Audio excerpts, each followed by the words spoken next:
Hi, everyone, from SBC 619. This is our ethical debate project. My name is Valerie Rangel. I'll be the introducer, summarizer, illustrator, and fielder for this project and for this debate. And we have with us Erin Monahan, who will be pro school-wide support. Rachel Patton will take the con in support of zero tolerance policy in schools. This type of debate will be informal. An informal debate is organized in a way that is more conversational, and each group member will present their points with information delivered concisely. Our main topic is the primary use of zero tolerance in school. I'm sorry. Is the primary use of zero tolerance in schools ethical? So, school-wide behavioral supports, are they effective and ethical?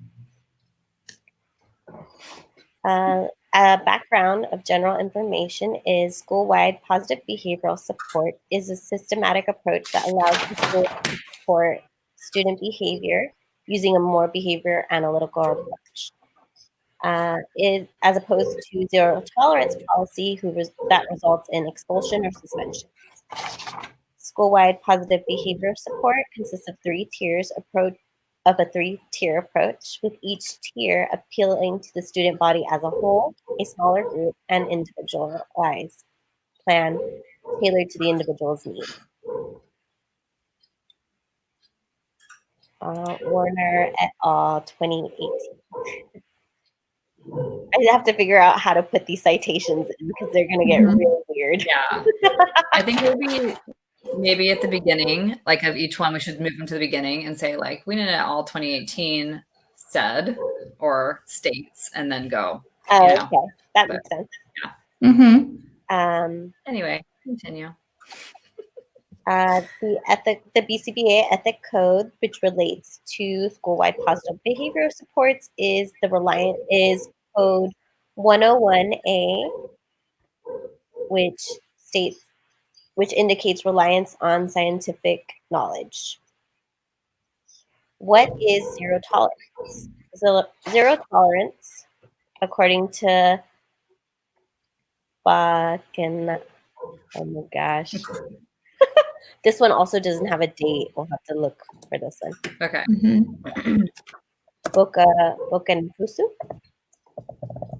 Bokenfusu and Kofold.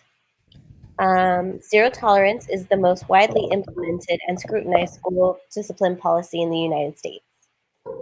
A zero tolerance policy assigns explicit and predetermined punishments to specific violation of school rules, regardless of the situation or the context of behavior. In many cases, punishment for violation under this policy is severe, such as suspension or expulsion. Okay, and then the two sides that you'll be hearing from today is the pro side for school-wide positive behavior supports.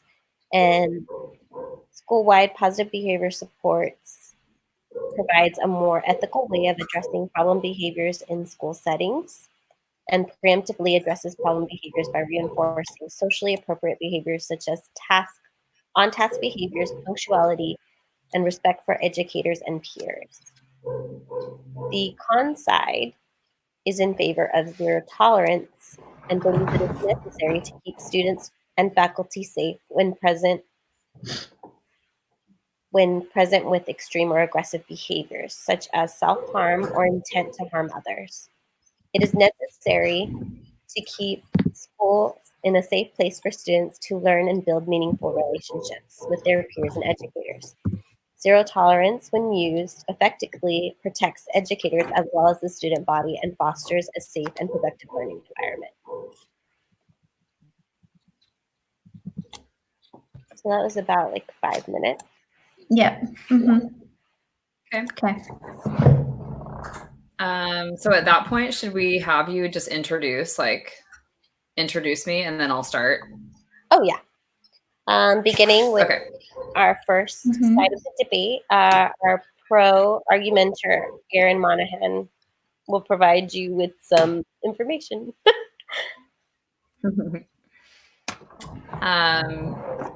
So on the pro side of school-wide positive behavior supports, school-wide positive behavior supports were developed in the 1970s and 80s as a proactive approach to improve schools' organizational and social culture. I'm going to switch that to Wienen et al. 2018 in the beginning. School-wide positive behavior supports, also referred to as positive behavior interventions, PBIS, is an example of applied behavior analysis implemented on the scale of social importance. Other experts in the field also agreed with Horner and Sugai 2015 on that same stance. For example, Dunlap et al. Said PBIS is an example of a behavioral theory applied in schools. This relates to the BACB Ethics Code 1.01, reliance on scientific knowledge.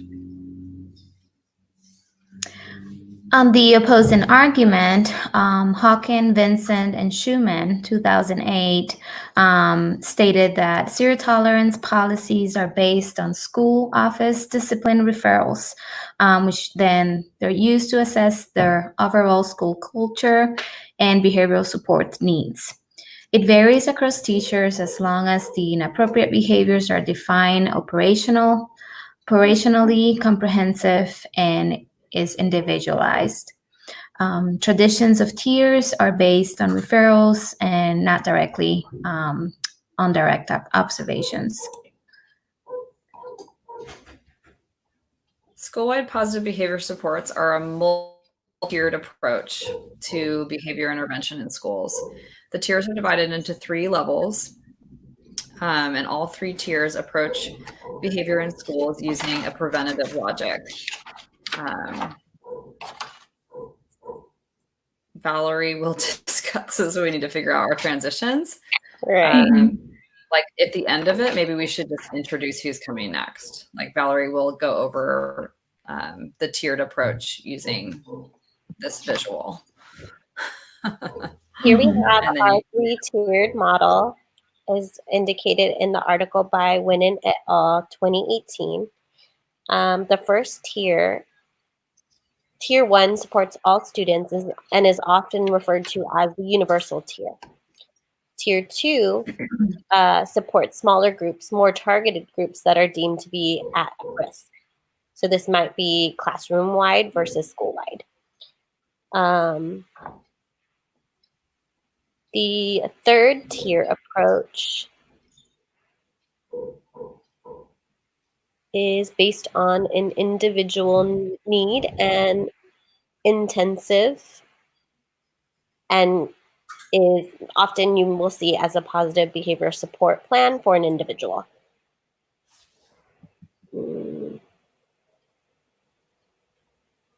Let's see. Sorry, I lost my spot. Me? Oh no, I lost my spot. Ethical code. Okay.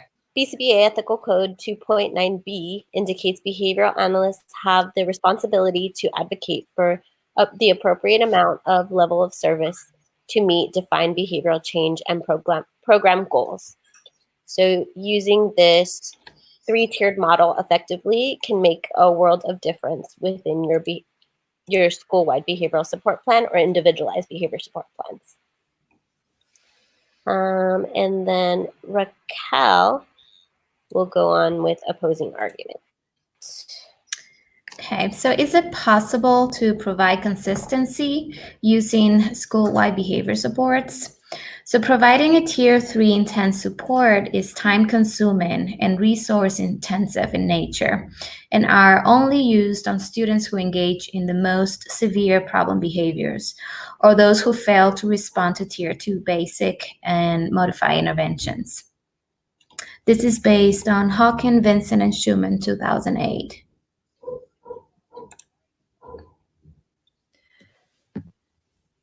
In a study by Wienen et al., the researchers found students for 3 years in a 5 years in a Dutch school. The study was the first of its kind to study the wide positive behavior supports on teachers' perceptions of problem behavior in the classroom. The results of the study revealed small increases in pro-social behavior, but also identified reasons for the impacts being on the smaller side. This is based on an article by Wienen et al. 2018. One component identified that may have contributed to the low impact of school-wide behavior supports in this Dutch school was a relatively low level of problem behaviors among the students at baseline. Therefore, the window was small for an opportunity for improvement. In other studies, one by Madigan et al. 2016, a case study highlights the success of school-wide positive behavior supports. Evaluated the long-term impact of school-wide positive behavior supports on the area of academic achievement in 26 schools using specific model of school-wide positive behavior supports called Safe and Civil Schools Foundation Program, which was a specific intervention used in the school setting using behavior management practices generally referred to as PBIS, or Positive Behavior Intervention and Supports. The study looked at baseline data for 5 years using the intervention cohort school, as well as 28 control group schools, and compared the results. Post-baseline, the control schools, those not receiving intervention of PBIS, exhibited an increase in academic index scores of 2.3 per year. The intervention cohort schools exhibited an academic index increase of 6.7 points per year. Overall, the schools using positive behavior supports increased academic index scores at significantly higher rates than the control group school. In another case study called Shifting from a Reactive to Proactive Discipline in an Urban School District, the authors review the results of implementing PBS, or positive behavior supports, at a school called North Elementary School in an urban area of Illinois. 1 year after the implementation of PBS, data revealed a 22% reduction in overall suspension rates from 1998 to 1999 school year and to the 1999 to 2000 school year. Less data-driven changes were noted at North Elementary School, including a reduction in overall staff turnover and a more positive school climate.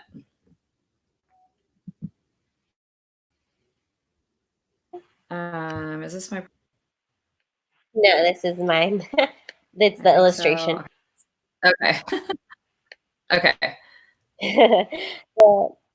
The figures below indicate the results from Madigan et al. 2016 study.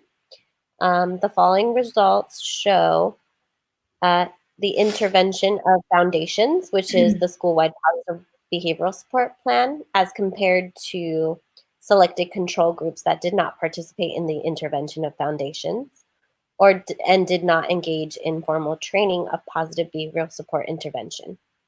The control group relied on the traditional methods of behavior management, so no school-wide approach was implemented. The graph below reflects both interventions in baseline for 5 years and an intervention of foundations or traditional behavioral supports for 3 years, with the final year being a maintenance phase. Graph B reflects the projection of future results, with both interventions remaining in progress. And as you can see through the graph, with positive behavior supports in place and traditional methods, there is an increasing trend. And in graph B, projected future goals will continue to increase.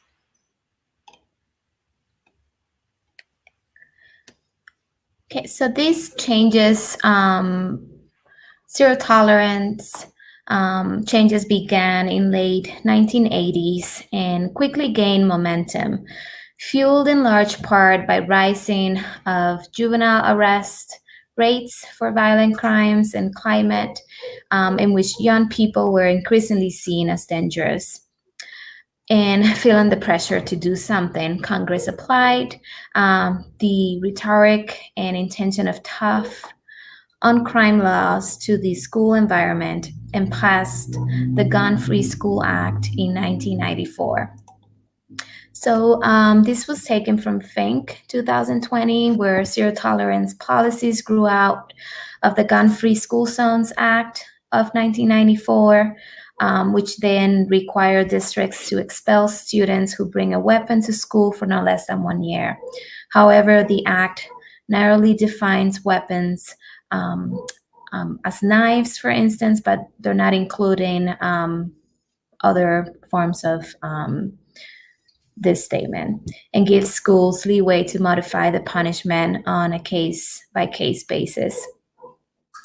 It wasn't until later on 2011 that the Department of Justice launched the Supportive School District Discipline Initiative to educate administrators and teachers about the alternative discipline.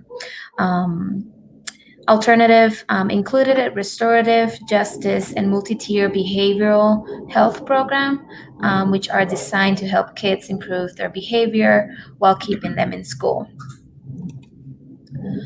Zero tolerance was defined by the NYPD, though, as characterized by the non-negotiable aggressive enforcement of petty crimes through sweeps, saturation patrols, massive roundups, and large-scale expulsions of undesirable persons or people. This was stated by Jefferson's 2015. There was an increase in suspensions in the New York City schools areas by 130% increase between the 2002 and 2010.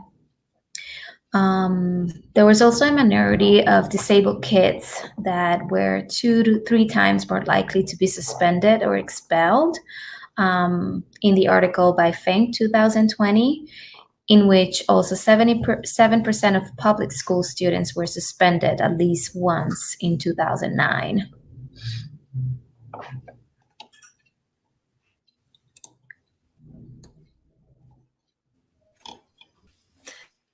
Raquel, about school-wide positive behavior, or about zero tolerance public safety, similar research that highlights these points. Several are related to DB's ethics and compliance codes and are related to the following codes. Ethics Code 2.09a, it pertains to clients having the right to effective treatment, and also Ethics Compliance Code 4.08a, that behavior analysts recommend reinforcement rather than punishment whenever possible. Zero tolerance policies have been a failure in public schools time and time again. In an article by King, Brown, Trone, Lafferty, and Kapoor in 2013, I'm going to have to switch that around.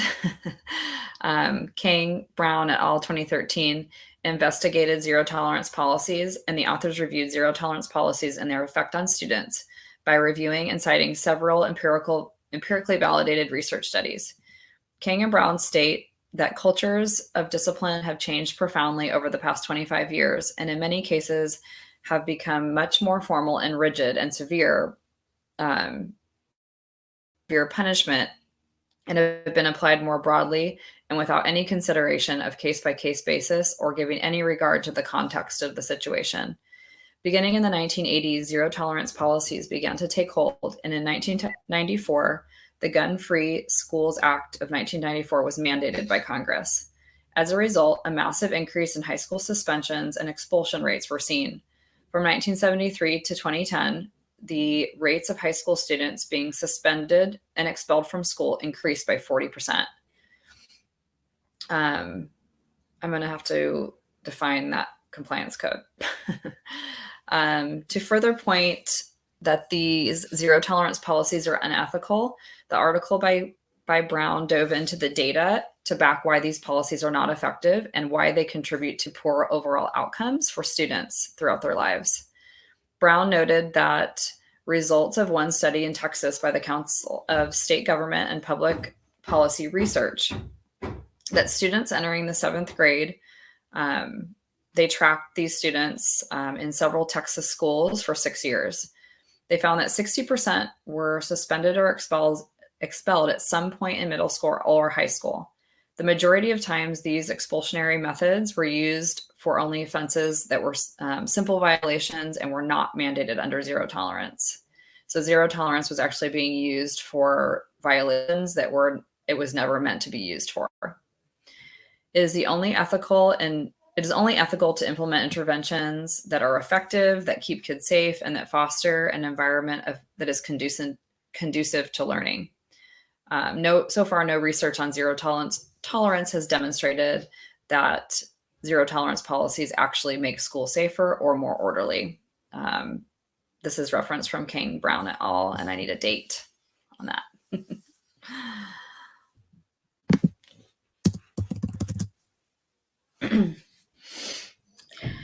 Zero tolerance does not make schools more orderly or safe. Instead of principals and other school administrators dealing with misconduct on a case-by-case basis, considering the circumstances of the event, the specific students involved, and the repercussions for the overall safety of the school environment, many school districts now have zero tolerance policies that greatly limit discretion in individual cases involving law enforcement personnel and mandate removing students from school.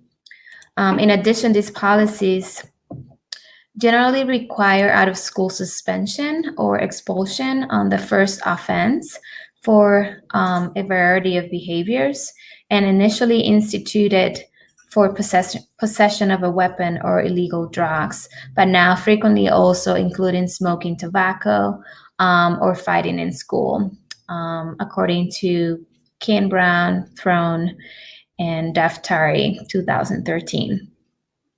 The number of drug and violent offenses in school increased substantially over the first 3 years of a nationwide implementation of zero tolerance policies, and research should be further research has indicated that bullying is still increasing in many of the nation's schools, according to Bocafuso and Cofield. I agree with your points, Raquel. Zero tolerance tactics were meant to keep schools safe and promote a more ideal learning environment. Based on the data, this has backfired. It is unethical to continue to implement zero tolerance policies that we know through research do not keep schools safe. Zero tolerance excludes students from school, which contributes to academic failure and poor outcomes in their futures. However, some drawbacks that school-wide positive behavior support have is that they would require staff training for consistency in delivery and data, especially at the tier 3 level, in which expertise from people familiar in the field of applied behavior analysis should be consulted on. In order to conduct a functional behavior assessment too, a BCBA must determine the function of behaviors, develop an implementation plan, train staff in how to implement it, collect data, and following through with problem behaviors, as well as monitoring implementation. So therefore, maintaining treatment fidelity in order to achieve these intended outcomes is imperative. There's also little evidence resources on how to train personnel in order to effectively use the resources obtained from functional behavior assessment based on Hawken, Vincent, and Schumann, 2008. However, it is a reliable resource, keeping consistency in the effect sizes reported in research studies, of its use is small compared to other schools, indicating a strong treatment fidelity. It can also be seen as controversial because many studies do not use samples of typical students currently receiving these type of services. This was taken from Reynolds Showitz, 2009. Another consideration to take is the additional cost value for trainings and spending for reinforcers, which could be time consuming.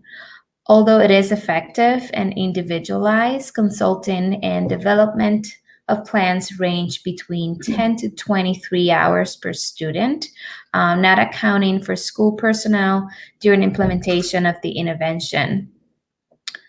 By also buy-in from administrative leadership. Oftentimes, this requires a lot of effort from the leadership team to conduct an FBA or a PBS to provide this level of support without consulting with other expertise in the field for these type of services. As with any type of intervention, school-wide positive behavior supports can be effective if implemented correctly. Yes, it would require staff training, it would require data collection and proper monitoring of the interventions. However, once staff is familiar with the intervention, it can be successful and is a preemptive and antecedent strategy to keep kids in school, promote pro-social behaviors and academic success, all things that zero tolerance has proved to not be able to do. Yes, Erin, these are valid points. However, how does zero tolerance apply to children with diagnoses such as autism who engage in attention or escape maintain behaviors? So, for example, the child hits another student and he gets suspended. So, child has a day off from school. They have to spend more time with caregivers, etc. So, can we see these consequences effective? Is negative reinforcement effective if the child continues to get hit by other students? Yes, exactly. This is why zero tolerance does not work. It does not take into account the context of the situation or the individual needs of the student in question. As for kids with more individualized needs, the support tiers outlined in school-wide positive behavior support model would take into account the individual needs of students that would be in need of further assessment and further support. So I think that someone with a diagnosis of autism or any other diagnosis, such as hyperactivity disorder, they would be in more of that second or third tier individualized assessment and individualized plan. Which is outlined behavior supports model. In conclusion, it is ethical to implement those practices that promote academic success and promote pro-social behavior while keeping our kids in their schools. The research shows that implementing interventions such as school-wide positive behavior supports leads to better outcomes for students, both in the short and long term. Ethics Codes 2.09a relates to effective treatment. If we know that zero tolerance is ineffective and that it is unethical to support this type of intervention and discipline in our schools, school-wide positive behavior supports through research is proving to be more effective and is a proactive way to promote pro-social behavior and promote outcomes. In summary, despite the lack of research evidence that support such policies as zero tolerance being effective, the implementation is widespread. These policies have been implemented in many forms, with staff interpreting the policies in many different ways, and with no direct correlation that zero tolerance policies actually decrease social school violence or safety. Thank you, ladies. Our debate portion. I'm going to now open up the floor to any questions the audience may have, or any explanations that need further elaboration. Okay, and at this time, we'll be moving into questions. How does both sides of the intervention come together and function as a whole to provide support? School-wide behavior supports can be used as a preventative measure in preventing unsafe and aggressive behaviors. When these measures are exhausted, zero tolerance criteria can be implemented as a consequence.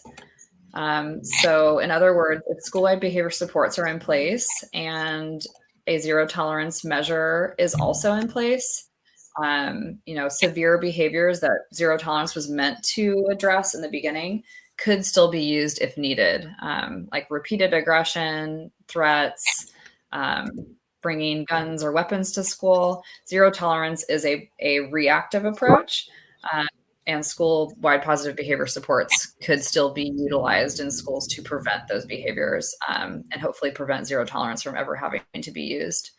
Thank you, Erin. How should we expect parents to support or fill in with the interventions to be carried on or generalized within the home setting? Well, when implementing school-wide positive behavior support, schools should send this type of literature to parents and caregivers outlining the implementation of the intervention, and examples can be given to encourage parents to offer different types of reinforcement on their end, either like a tangible reinforcer where they might use edibles or an activity or an item that the child likes, or in the form of like just positive praise. It will be helpful to highlight consistency across both settings and include like examples of what that might look like versus non-examples, and being as objective as possible. And so in order for the intervention to be successful, and get also parents buy-in once the intervention starts working. Thank you, Raquel. So I guess this is a really huge question everyone may have in mind. Where is the future research on this topic in question? I think the future research should focus on larger scale participants involving typical students who are currently receiving services such as school-wide positive behavior supports in their schools. There needs to be more research, more data to show what works, what doesn't, as well as its implementation with those with disabilities or other diagnoses.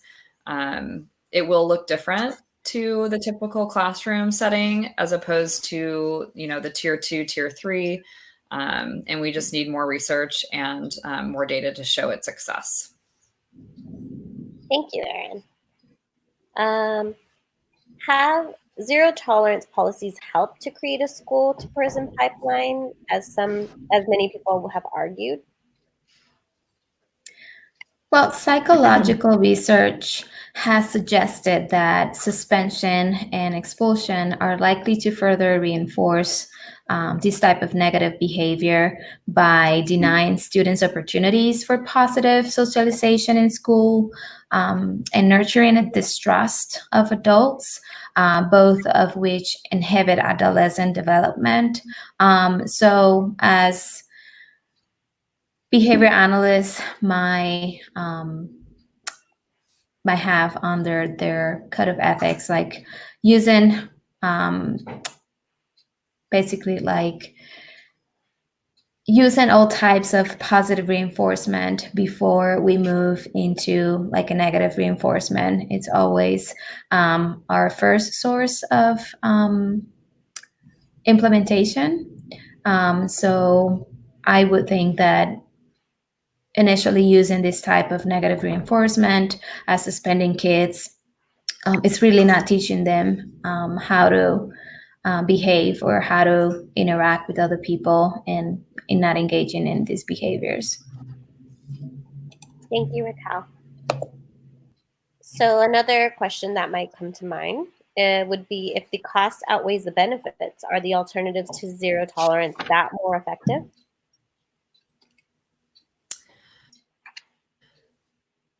Some schools adopt approaches to deal with these types of issues, such as inappropriate behaviors, whether it be aggression, noncompliance,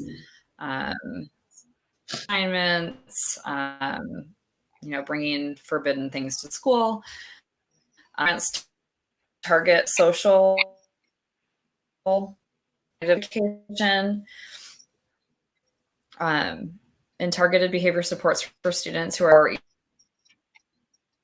leaves program include Reconnecting Youth, cognitive behavioral training program, or behavioral disordered adolescents, coping power, first steps to success, and school-based intervention to behaviors in maladjusted adolescents.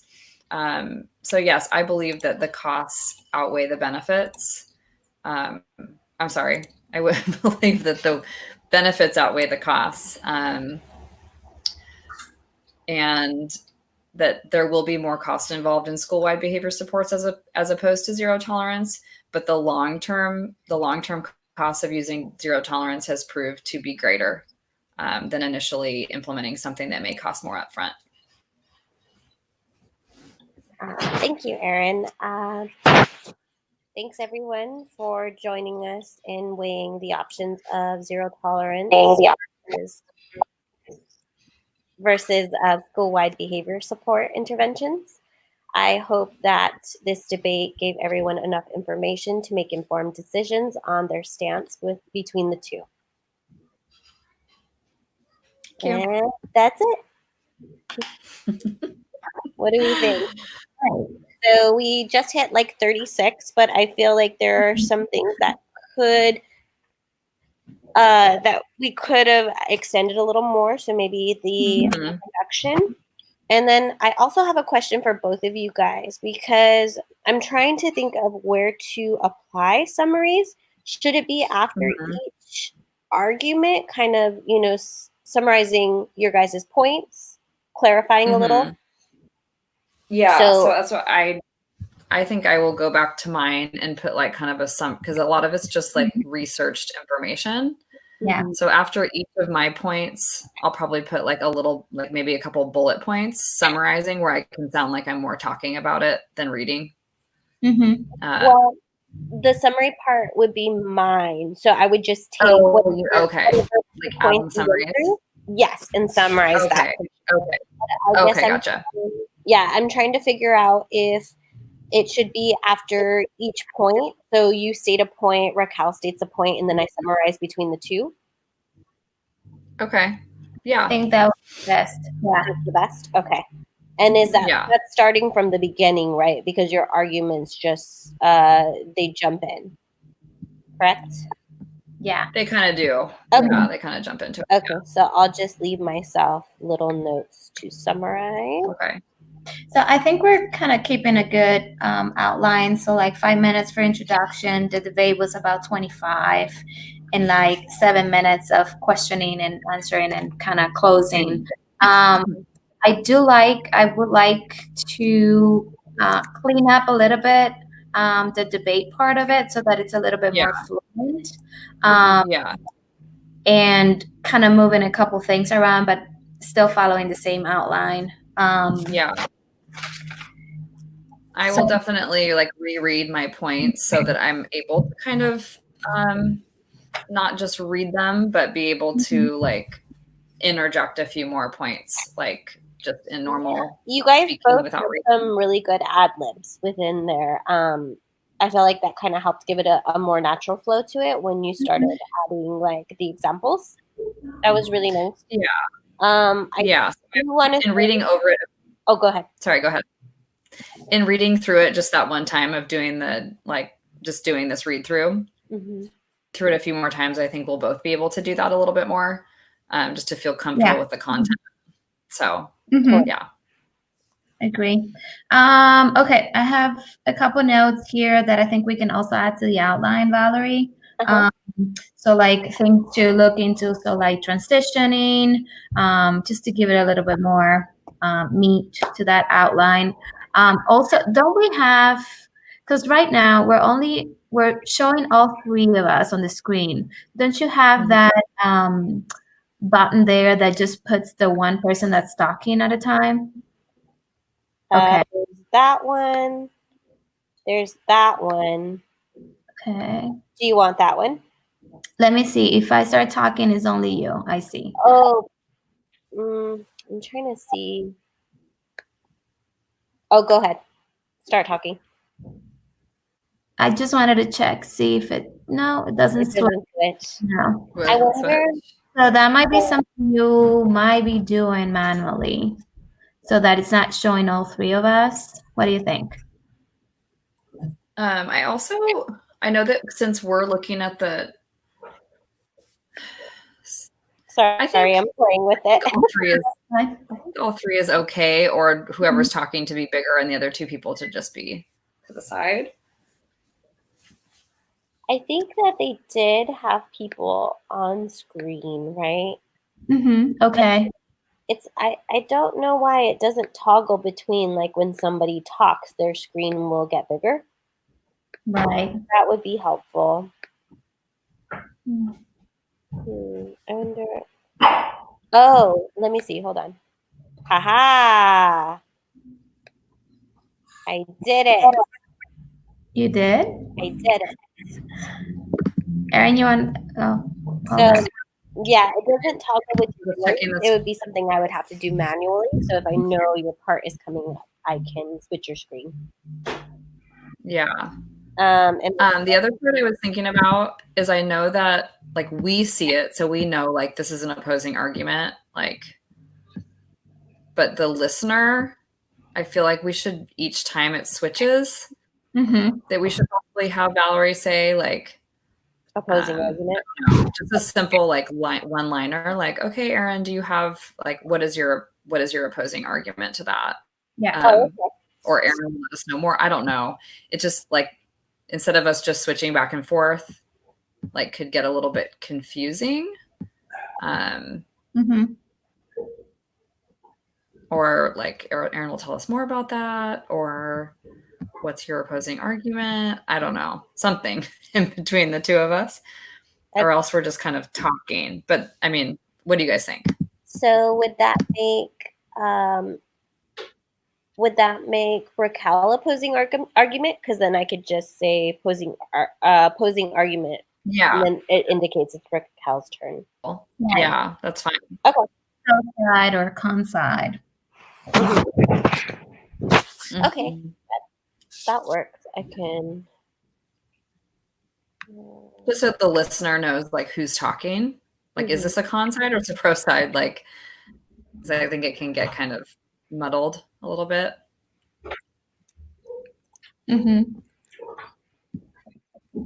Yeah, there are some parts where our description is so long that by the end of it, like that summarizing part, it's really going to help to jump into the next. Right. Yeah, true. Okay. That's good. Some feedback on negative reinforcement. Be careful with that term. I think you were thinking about punishment. I was, yes. I can elaborate. Hold on a minute. Yeah, I can see Dr. Kim like, that's not what that means. Yeah. So just be careful with that one.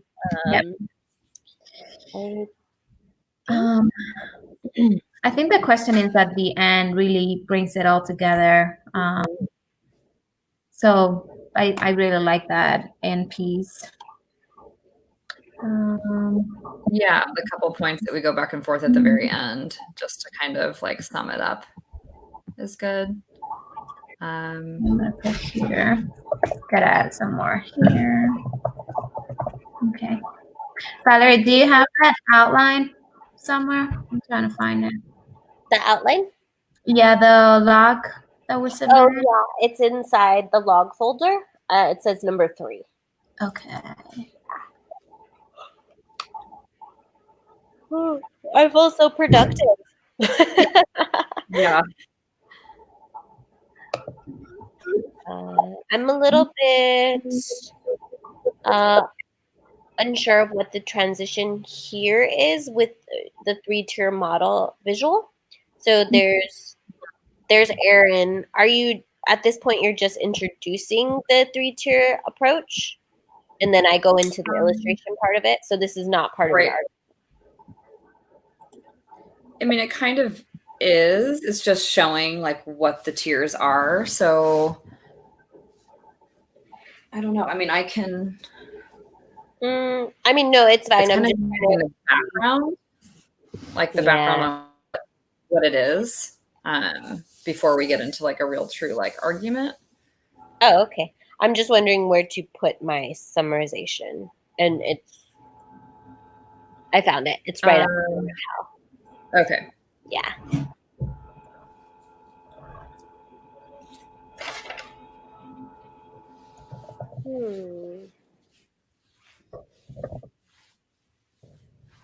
So I'm wondering then too, this tier by tier, is this your portion?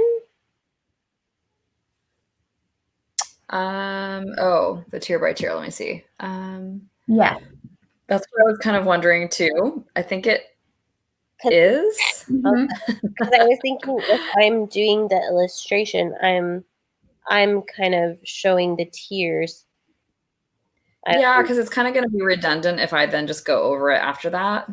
Yeah. Let me read what I put. Hold on. Uh-huh.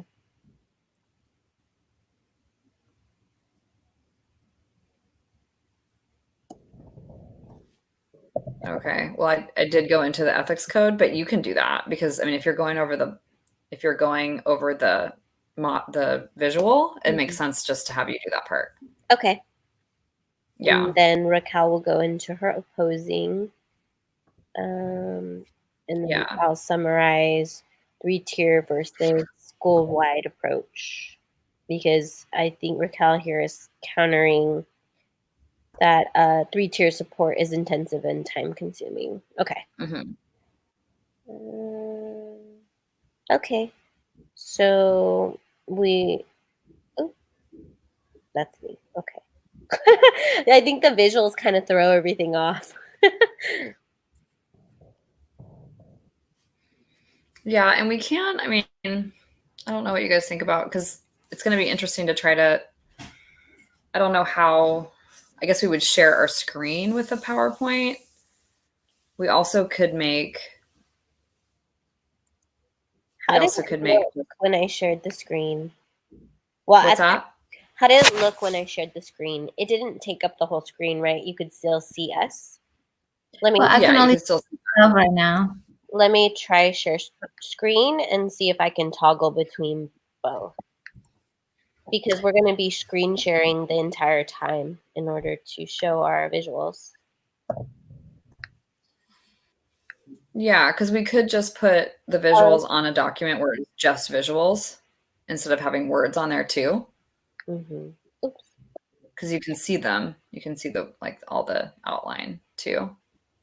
Oh yeah, because you can't. When you screen share, it only shows. It shows everybody. Oh, I think I got something on how to do that. Let me double check here in my mail. Okay. Because I was messaging with support last time we. Oh, there we go. So there's 3 of us. But if I toggle, it just puts you. So in order to screen share, it will have to be. Oh, there we go.